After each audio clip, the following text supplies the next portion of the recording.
The vanilla bean paste was a dark constellation in a universe of pale, whipped buttercream. Alara's hands, usually so steady, trembled just enough to make the spatula's final swipe a little less perfect than she liked. It didn't matter. Perfection wasn't the point today. Courage was. She stared at the cake, a simple, elegant affair with 3 layers of buttermilk sponge and a whisper of lavender-infused syrup. It was the note, however, that held all the weight, tucked into a small, crisp envelope beside the confection. Just 3 words, penned in her most careful script. Make a wish, her heart hammered against her ribs, a frantic drumbeat of terror and exhilarating, reckless hope. For 7 months, he had come into her small bakery, the Gilded Spoon, every Tuesday. Not him, precisely. A man in a sharp suit who never smiled, who would place the exact same order, a box of 12 madeleines and a black coffee, pay in cash, and leave without a word. But Alara knew who the pastries were for. She had seen the sleek black car with tinted windows that the man would climb into, and once, just once, she had seen the silhouette of the man in the back seat. J1. His name was a low hum in the city's undercurrent, a name associated with power, with danger, with a world so far removed from her own that it felt like a different dimension. She knew of him the way everyone did. Whispers of his family's empire, the legitimate businesses that glittered on the surface and the rumored, shadowy dealings that ran deep beneath the city's foundations. He was a man who commanded respect born of fear. And she, a 27-year-old woman who found solace in the precise alchemy of flour and sugar, was about to deliver a birthday cake to him with a note that felt like bearing her soul. It was her grandmother's voice in her head, a phantom echo full of West African warmth and unyielding strength. Fear is a thief, Alara. It steals the life you were meant to live. Her grandmother had taught her to bake, had poured love and legacy into every recipe, a shield against the memories of a fractured home, of a father whose loud words and heavy hands had taught Alara to make herself small, to be invisible. This cake felt like the opposite of invisibility. It felt loud. It felt dangerous. She smoothed down her simple beige dress, her white apron a stark contrast. The bell above the door chimed, and her heart leaped into her throat, but it was only a customer looking for a morning croissant. She took a deep, shuddering breath, the air thick with the scent of yeast and melting butter. She had to do this. For 7 months, the Silent Tuesday ritual had become a strange, one-sided connection. This birthday, which she'd learned of by chance from a stray comment made by his driver, felt like a door creaking open just a crack. She was terrified of what was on the other side, but even more terrified of never finding out. With a final, decisive movement, she picked up the heavy cake box, the small envelope clutched in her other hand. It was just a cake. A simple, sweet offering. But it felt like she was carrying her own heart on a platter, offering it up to a man who could either cherish it or crush it without a second thought. The address led to a discreet, impossibly elegant restaurant in the heart of the city's most exclusive district. It was one of his. The name, Soryu, was etched in minimalist gold lettering on a darkwood door. There were no flashing signs, no ostentatious displays. It exuded a quiet, confident power that was deeply intimidating. Alara stood on the pavement for a full minute, the cake box growing heavier in her arms, her palms slick with nervous sweat. This was a mistake. A terrible, foolish, romanticized mistake. She should turn around, take the cake back to her shop, and eat her feelings in 3 layers of buttermilk sponge. But then she pictured Jaewon's face, a fleeting glimpse she'd caught once when his car window was down. He had been on the phone, his expression severe, but there was a weariness in his eyes that she recognized. It was the look of a person carrying a weight far too heavy for one person to bear. It was a look she knew from her own mirror. Before she could lose her nerve entirely, she pushed the heavy door open. The interior was a symphony of dark wood, low lighting, and hushed voices. A man in a perfectly tailored suit materialized before her, his expression polite but impenetrable. "May I help you?" he asked, his eyes flicking from her face to the large box she was holding. Her voice was barely a whisper. "I have a delivery."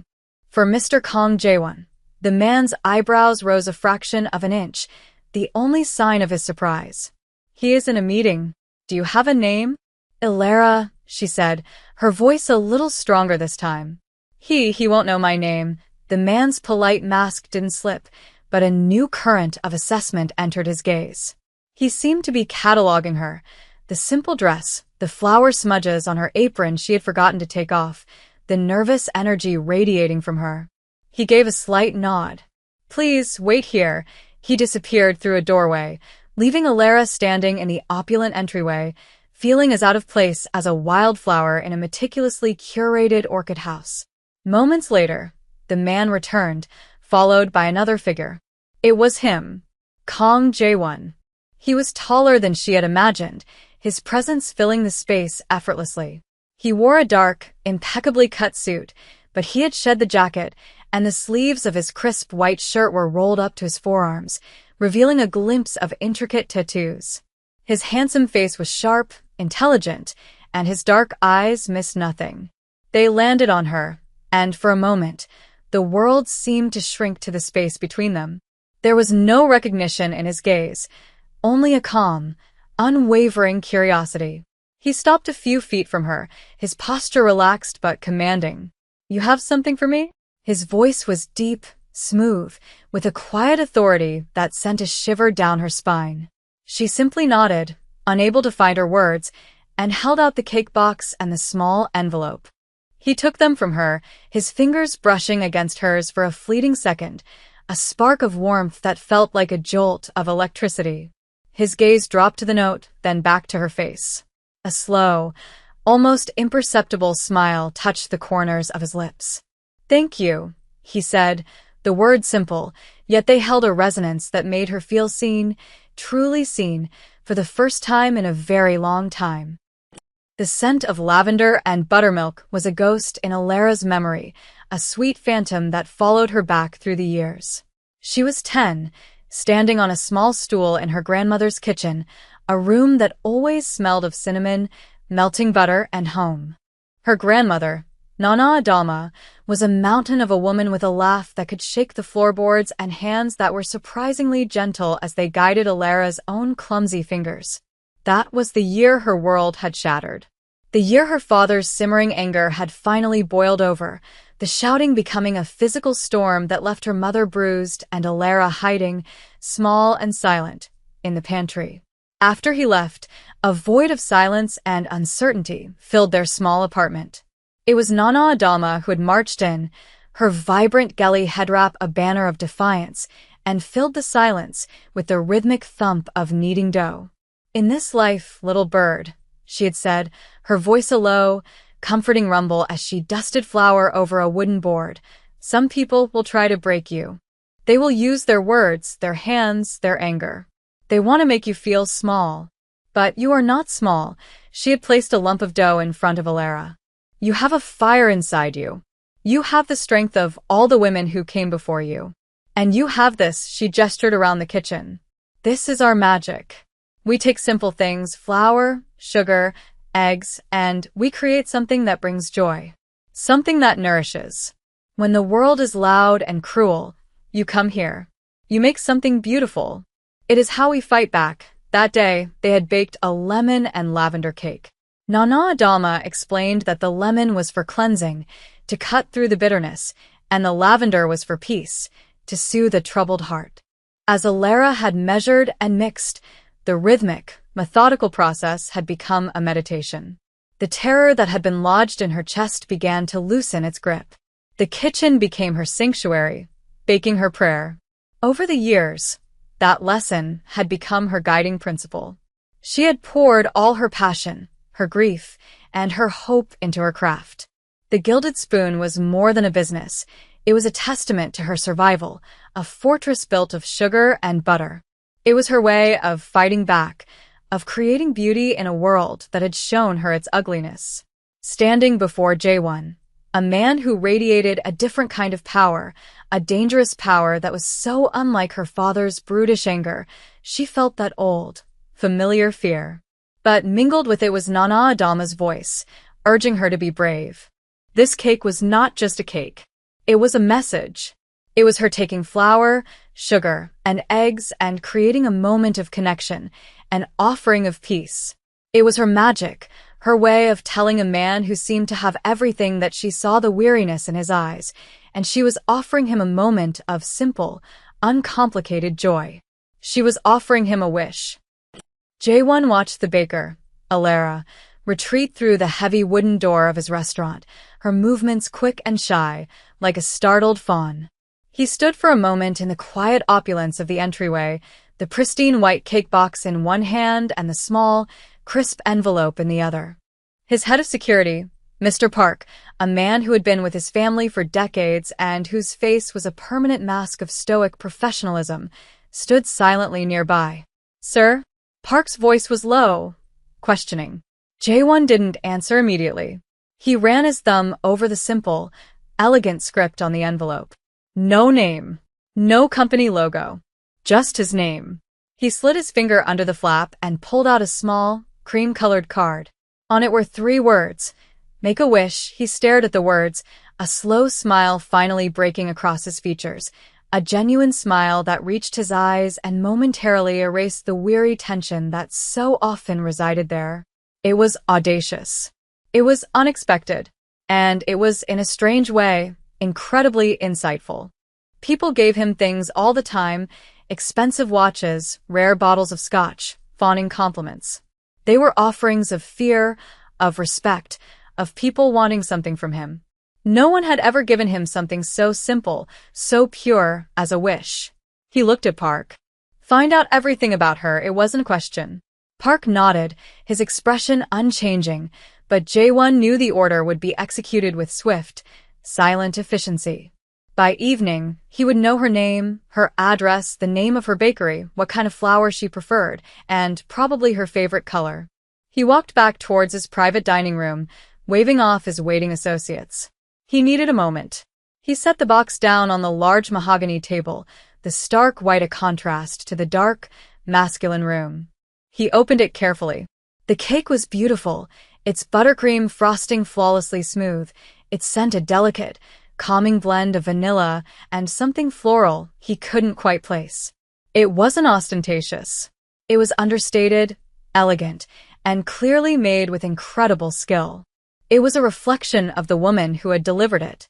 He thought of her, the dusting of flour on her apron, the nervous tremor in her hands, and the surprising steel in her eyes when she had met his gaze. There was a quiet strength about her, a vulnerability that was not weakness but a kind of fierce, protected softness. For 7 months, his driver had been bringing him her madeleines. He had become addicted to them, to the perfect, shell-like shape and the delicate, buttery crumb. It had become his small, secret ritual, a moment of uncomplicated pleasure in a life filled with complexities and obligations. He had known, of course, that his driver was not the one baking them. He had pictured a grandmotherly figure, someone with kind, wrinkled hands. The reality of Alara was far more intriguing. He picked up the card again. Make a wish. Jaewon looked at the cake, then out the window at the sprawling city that was his kingdom and his cage. What did a man like him wish for? He had wealth, power, respect. But he was surrounded by people who wanted a piece of that power, who saw him not as a man, but as a means to an end. He felt a sudden, sharp longing for something real, something genuine, something as simple and as beautiful as this cake. His wish formed in his mind, clear and undeniable. He picked up his phone and dialed his driver. The bakery, he said, his voice decisive. The one you go to on Tuesdays. I want its name and address. Now. The bell above the door of the Gilded Spoon chimed, a cheerful, familiar sound that usually brought a smile to Alara's face. Today, it made her jump, and a cloud of powdered sugar poofed up from the croissant she was dusting. Her nerves had been shot since her reckless delivery that morning. She had spent the entire day in a state of suspended animation, half expecting a visit from grim-faced men in suits and the other half scolding herself for her foolish, romantic fantasy. When she looked up, her heart didn't just jump, it seemed to stop altogether. Standing in the doorway, looking impossibly out of place, and yet completely at ease in her small, flower-dusted sanctuary, was Kong Jae-won. He was dressed more casually now, in dark trousers and a soft, gray cashmere sweater that made him look less like a feared business magnate and more like a man you'd see in a coffee shop. But the aura of quiet, confident power was still there, an invisible current that seemed to charge the air around him. He took in the cozy space, the display case filled with glistening tarts and flaky pastries, the warm scent of baking bread, the soft jazz music playing from a small speaker. His eyes finally landed on her, and the ghost of that smile she had seen earlier returned. "Elara," he said. Her name on his lips sounded both foreign and incredibly right. She could only stare, her hand still frozen midair over the tray of croissants. He took a few steps further into the shop, his gaze sweeping over the confections in the glass case. "I never knew who was responsible for my Tuesday madeleines." His voice was a low, pleasant rumble. "They are the best I have ever had." Elara finally found her voice, though it was little more than a squeak. "Thank you." He stopped in front of the counter, leaning against it slightly, a gesture that was both relaxed and possessive. He reached into his pocket and placed the small, cream-colored card on the counter, sliding it gently towards her. Her note. "Make a wish." Her breath hitched. This was it. The moment of reckoning.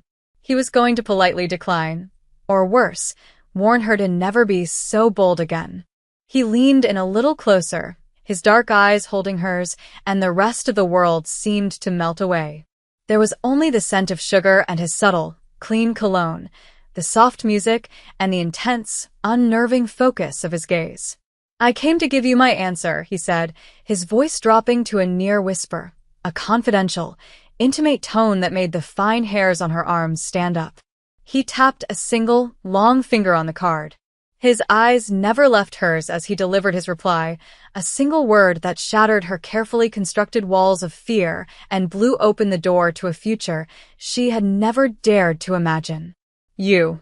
The single word hung in the air between them, a tangible thing that seemed to rewrite the laws of physics in her small shop. "You." It wasn't a proposition or a pickup line.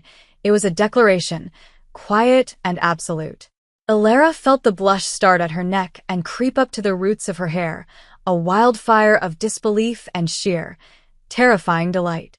Her mind, usually a calm and orderly place of recipes and measurements, was a chaotic storm. This was Kong Jae-won, a man whose name was spoken in hushed tones, a man who moved in circles of power and danger she could barely comprehend. And he was standing in her bakery, in front of a tray of cooling croissants, claiming her as a wish. She finally managed to close her mouth, her lips feeling dry. "Me?" The word was a breath, a question mark on the air. Jae-won's smile deepened, crinkling the corners of his intense eyes. You bake things that feel like peace. You walk into a room full of sharks and offer a wish instead of a plea. And you look at me not like I'm Kong Jae-won, but like I'm just a man who might be tired." He gestured around the shop. "This place, it is the opposite of my world. I find that I want to spend more time in it." His directness was disarming, cutting through her layers of shyness and fear. He wasn't playing games. He was stating facts as he saw them.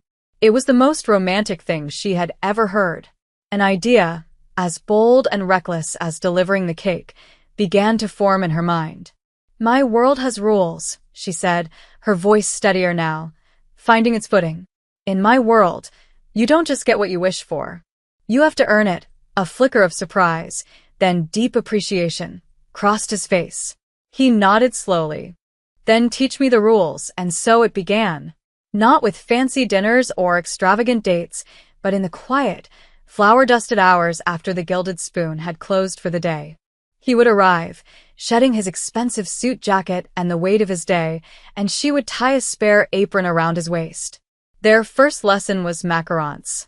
She showed him how to fold the almond flour and meringue with a gentle, patient hand, explaining the importance of macaronage until the batter flowed like lava. He was a surprisingly good student, focused, precise, and attentive. His large, capable hands, which she could easily imagine signing ruthless contracts or making formidable gestures, were surprisingly deft as he piped perfect little circles onto the baking sheet. In these moments, he wasn't the formidable tycoon. He was just Jaewon, a man learning the delicate art of creating something sweet and fragile. They talked as they worked, their conversations weaving between the racks of cooling pastries. She told him about Nana Adama and the magic of baking, and he told her about his own grandfather, a man who had built their empire from nothing but believed that true strength was in quiet observation. He never spoke directly of the darker side of his business, but he spoke of duty, of legacy, and of the crushing weight of expectation. In the warmth of the bakery, surrounded by the comforting scent of vanilla and caramelizing sugar, they found a common language, a shared space where their two disparate worlds could meet and, for a few hours, become one. Their quiet, flour-dusted routine continued for several weeks, a secret world they built for themselves after dark. The space between them, once charged with nervous tension, was now filled with a comfortable, simmering intimacy. One evening, as they were boxing up a batch of financiers they had made, Jaewon's hand brushed against hers, and this time, he didn't pull away. He laced his fingers through hers, his thumb gently stroking her palm.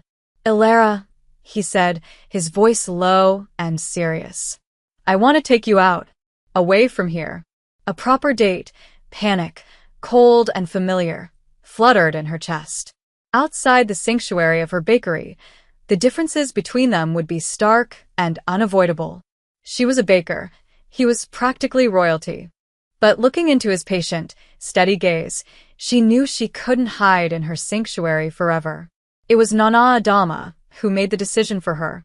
She had been watching Elara for weeks, her wise old eyes missing nothing, the perpetual soft smile on her granddaughter's face, the way she seemed to float rather than walk. One evening, as Elara was getting home, her grandmother was waiting for her at the kitchen table, a formidable presence with a steaming mug of tea. "So," Nana Adama began, without any preamble, "who is this man who has put the stars back in your eyes?" Elara, caught off guard, stammered, trying to be vague, but her grandmother would have none of it. She patted the chair beside her. "Sit. Tell me everything." "A woman does not glow like a firefly for no reason," Elara confessed, the story of the cake, the note, and the after-hours baking lessons tumbling out of her. She mentioned his name was Jaewon, that he was a successful businessman. Nana Adama listened intently, her expression unreadable. "A businessman," she repeated, her tone skeptical. "What kind of business?" Elara hesitated. "His family is very influential." Nana Adama's eyes narrowed. "I see. Influential." She was silent for a long moment, and Elara's heart sank. Then, her grandmother slapped her hand on the table, making the teacups rattle. "Good. A man should have ambition. But if he wants to court my granddaughter, he does not hide her away in a kitchen at night. He comes to my house. He eats my food. He looks me in the eye and shows me his intentions are honorable. You will invite this Kong Jaewon to dinner." Saturday, there was no arguing with that tone. And so, on Saturday evening, Jaewon stood at the door of Elara's small, humble apartment, holding not flowers or wine, but a beautifully wrapped box containing the rarest, most fragrant ginseng root, a traditional gift of utmost respect. He was dressed in a simple, well-tailored shirt and trousers, but his presence still seemed to fill the entire hallway. The dinner was an interrogation disguised as a meal. Nana Adama served a rich, spicy jollof rice with fried plantains and grilled fish, watching Jaewon's every move. She asked him about his family, his values, his future, her questions blunt and direct. Elara sat in mortified silence, but Jaewon was completely unfazed. He answered each question with calm sincerity, his respect for the matriarch in front of him evident in every word. He ate with genuine enjoyment, praising the food and asking for the recipe, which earned him a rare, booming laugh from Nana Adama. By the end of the night, as they sat with cups of mint tea, Nana Adama looked from Jaewon to Elara, a soft, knowing look on her face. As he was leaving, she pulled him aside. "You have old eyes, boy," she said, her voice a low rumble. "You have seen trouble. But his heart is not troubled when he looks at you," she later told Elara, giving her granddaughter's hand a firm squeeze. That one. He is a protector. You be good to him, cautious. Wise approval had been granted. Having passed the trial by jollof rice, it was now Jaewon's turn to bridge their worlds.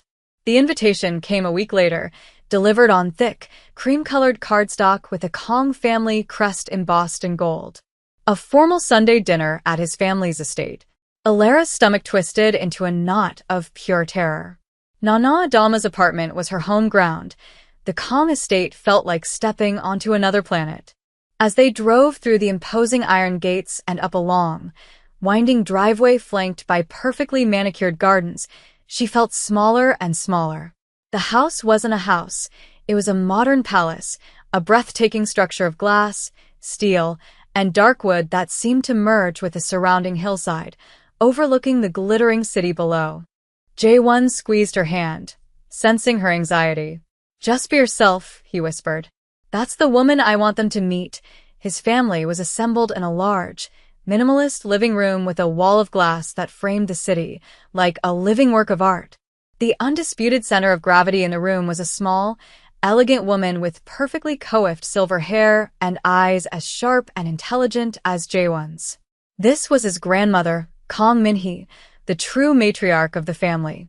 Her welcome was polite but cool, her gaze sweeping over Alara in a swift, comprehensive assessment that missed nothing, from her simple but elegant dress to the nervous way she clutched her handbag. The dinner was a masterclass in quiet tension. The table was set with exquisite porcelain, and a dozen small, intricate dishes were served with choreographed precision. The conversation was polite, revolving around art, finance, and other topics Alara felt hopelessly unqualified to comment on. Jaewon's grandmother directed a few pointed questions at Alara, her tone deceptively gentle. "Alara SSI," she said, using the formal suffix. "Jaewon tells us you are a baker. Charming profession. Tell me, what did your father do?" Alara's breath caught in her throat. She thought of her father's rage, of the shame and fear that had defined her childhood. She met the old woman's gaze, her back straightening with a strength she didn't know she possessed. "He taught me the importance of kindness, Halmoni," she said, using the respectful term for grandmother. "He taught me that a man's true strength is measured not by his power, but by his gentleness." A flicker of surprise crossed the matriarch's face. Later, for dessert, Alara presented the gift she had brought, her hands trembling slightly as she unwrapped it. It was a cake, but one she had spent days perfecting. It was a delicate rice flour sponge, subtly sweetened with honey and infused with saffron, a spice from Nana Adama's own kitchen. It was served with a ginger pear compote. It was a fusion, a conversation between two cultures on a plate. She had taken something familiar and beloved in Korean cuisine and woven in a thread of her own heritage. Jaewon's grandmother took a small, delicate bite. She closed her eyes for a moment, savoring the flavor. She said nothing, but when she looked at Alara again, the ice in her eyes had begun to thaw, replaced by a glimmer of grudging respect. Alara hadn't just brought a dessert, she had brought an offering of understanding. She hadn't tried to erase the distance between their worlds, but to build a bridge. A year bled into two, and the bridge between their worlds became a well-trodden path. Alara's life was now a beautiful tapestry woven with the vibrant threads of Nana Adama's kitchen and the elegant, quiet strength of the Kong family traditions. The gilded spoon flourished, its reputation growing, but her favorite time was still after hours, when Jaewon would come and they would simply exist together in the warm, sweet-smelling space. The proposal happened on a rainy Tuesday night, exactly 3 years to the day he had first walked into her shop. The bakery was dark except for the soft glow of the fairy lights she kept strung up year-round. He didn't come with a grand speech or a public spectacle. He just stood in the middle of the room, the place where it had all begun, and looked at her with an expression of such profound love that it made her ache. "My whole life has been about duty, about building and protecting an empire," he began, his voice thick with emotion. "I never thought about what I wanted for myself. Not until you walked into my restaurant with a cake and a wish." He slowly went down on one knee on the flour-dusted floor, pulling out a small velvet box. You are my peace, Ilara. You are the only thing I have ever truly wished for. The ring was simple, elegant, a single, perfect diamond that shone like a captured star. Through her tears, she said yes. Their happiness felt boundless, a perfect, shimmering bubble. A few weeks later, the bubble was pricked. They were leaving a quiet restaurant late one evening when two black sedans silently boxed their car in. Ilara's heart seized with terror. Jaewon's entire demeanor shifted in an instant. The warm, patient man she loved was gone, replaced by a figure of ice and steel. He pushed her gently but firmly behind him, his body a shield. Men in dark suits emerged from the other cars. Their leader, a man with a cruel sneer, stepped forward. Words were exchanged in Korean, low and guttural, the tone sharp and menacing. Ilara couldn't understand the words, but she understood the threat. She saw the other man's eyes flick to her, a predatory gleam in them. In that moment, Jaewon moved. It wasn't a brawl, it was a display of chilling, precise authority. He spoke one final, quiet sentence, and the atmosphere changed. The other man's sneer vanished, replaced by a look of shock, and then unmistakable fear. He and his men bowed stiffly and retreated to their cars, melting back into the night as quickly as they had appeared. In the car on the way home, the silence was deafening. Ilara was trembling, not from fear of Jaewon, but from the raw, terrifying glimpse she'd had into the world he navigated. He finally spoke, his voice heavy. "This is my world, Ilara. This is the part one have tried to keep from you. If you want to walk away, I will understand. I will not hold you to your promise." A flashback, sharp and painful, hit her. Her father, his face red with uncontrolled rage, his power a destructive, chaotic force that broke things. She looked at Jaewon, at his hands resting calmly on the steering wheel. The power she had just witnessed was the opposite. It was controlled, contained, a fortress meant to protect, not to destroy. She reached over and placed her hand over his. "You told me once that I bake things that feel like peace," she said softly. "But you, Jaewon, you are my peace. All of you." 5 years later, the kitchen in Ilara and Jaewon's home was filled with light, laughter, and the rich scent of melting chocolate. It was a spacious, beautiful room, a blend of sleek Korean minimalism and the warm, vibrant colors of West African textiles. At the center of it all, a small, 4-year-old girl with her mother's wide, curious eyes and her father's determined chin stood on a stool, diligently stirring a bowl of brownie batter. Ilara stood beside her, guiding her small hands, her heart swelling with a love so immense it felt as if it might spill over. "That's it, little bird," she murmured, using the name Nana Adama had always called her. The bell at the front door chimed, and a moment later, 2 formidable figures entered the kitchen, a study in contrasting elegance. Nana Adama, wrapped in a spectacular blue and gold geli, and Kang Min-hee in a perfectly tailored silk hanbok. They were the 2 poles of their family, the anchors of tradition, and over the years, they had forged an unlikely, deeply affectionate friendship built on a shared, fierce love for their granddaughter and great-granddaughter. "Halmoni, Nana," the little girl cried, abandoning her bowl to hug their knees. A lively, multilingual argument immediately began over who would get the first hug, their bickering a familiar and beloved soundtrack to their family gatherings. Jaewon arrived home minutes later, his tailored suit shed for a soft sweater. The tired lines around his eyes, once a permanent fixture, now only appeared after a long day, and they vanished the moment he saw his daughter running into his arms. He came and wrapped his arms around Ilara from behind, resting his chin on her shoulder as they watched their family. He looked from the 2 bickering grandmothers to his daughter, now showing Halmoni her chocolate-covered fingers with immense pride. "Look at what you've created," he whispered into Ilara's ear. This chaos, this love. Later that evening, after their daughter was asleep and the grandmothers had departed with promises to return for Sunday dinner, Ilara and Jaewon sat on their balcony overlooking the city lights.